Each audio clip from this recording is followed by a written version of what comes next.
Assalamualaikum warahmatullahi wabarakatuh. Perkenalkan, nama saya Fatma Surya dari Prodi Agroteknologi, NIM 20102210006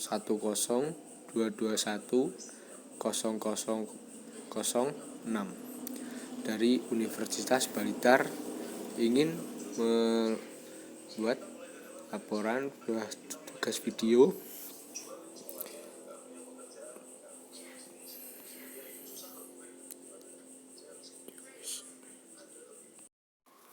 faktor-faktor pembentukan tanah.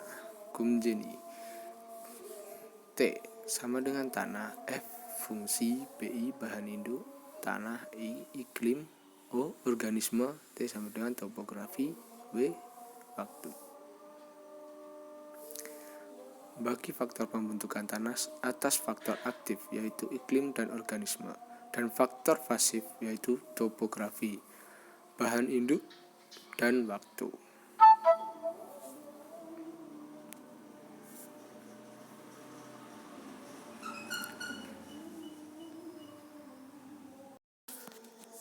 Iklim.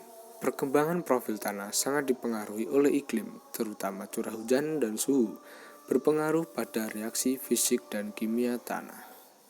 Seringkali iklim merupakan faktor pendorong yang dominan dalam tanah. Organisme. Jasad hidup.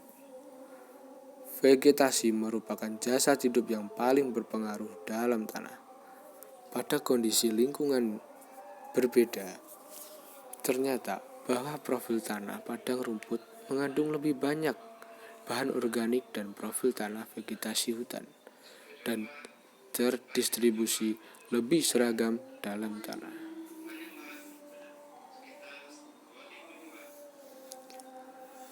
Bahan induk. Batuan terekspos ke permukaan tanah.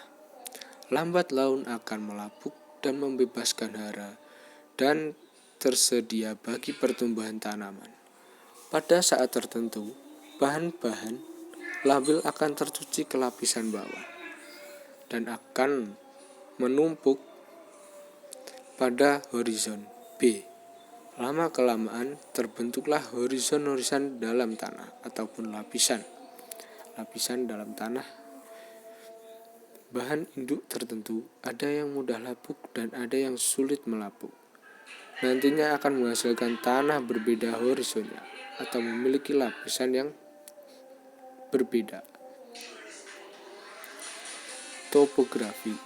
Topografi mempengaruhi pelapukan tanah atas 3 hal.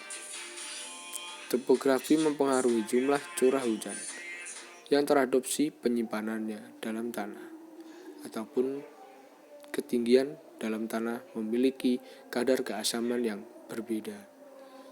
Topografi mempengaruhi tingkatan perpindahan tanah oleh erosi.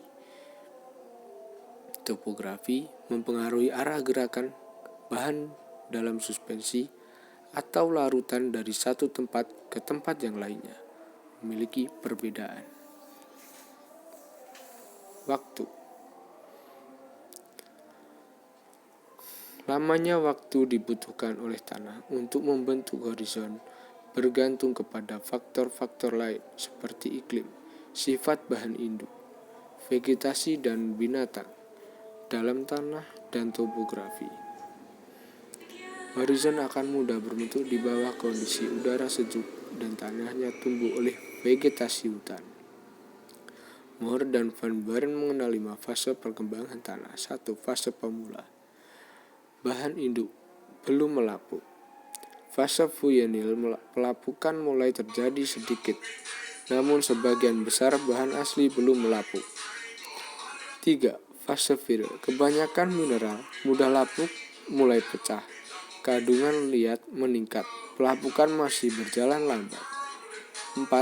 Fase senil, deposisi, tiba pada fase akhir, hanya mineral yang tahan lapuk yang masih bertahan.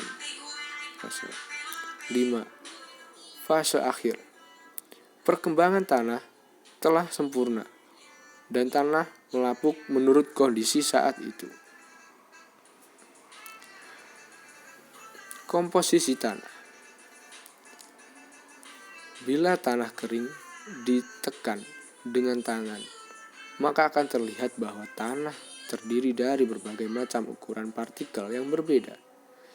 Sebagian berasal dari partikel-partikel itu berasal dari perusakan atau degradasi batuan.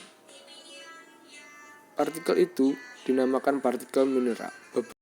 Beberapa partikel berasal dari sisa tanaman atau binatang, atau daun, potongan tulang, dan lain-lain.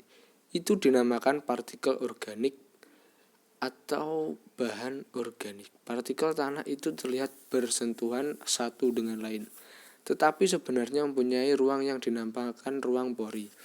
Bila tanah kering, ruang pori itu terutama di sisi udara. Setelah irigasi atau hujan, maka ruang pori itu terutama di sisi air. Bahan hidup dijumpai dalam tanah. Itu dapat berupa akar hidup seperti lubang kumbang, cacing, larva, dan lain-lain. Bahan hidup itu dapat membantu untuk mengaerasi tanah dan jadi menciptakan kondisi pertumbuhan yang menyenangkan untuk perakaran tanaman. Contoh gambar 26. Komposisi tanah. Gambar hitam itu adalah akar yang diberi garis bulat putih. Oval itu adalah air dan udara. Telah pori-pori hasil dari permukaan tanah. Sekian presentasi dari saya. Bila ada kurang lebihnya saya minta maaf. Wassalamualaikum warahmatullahi wabarakatuh.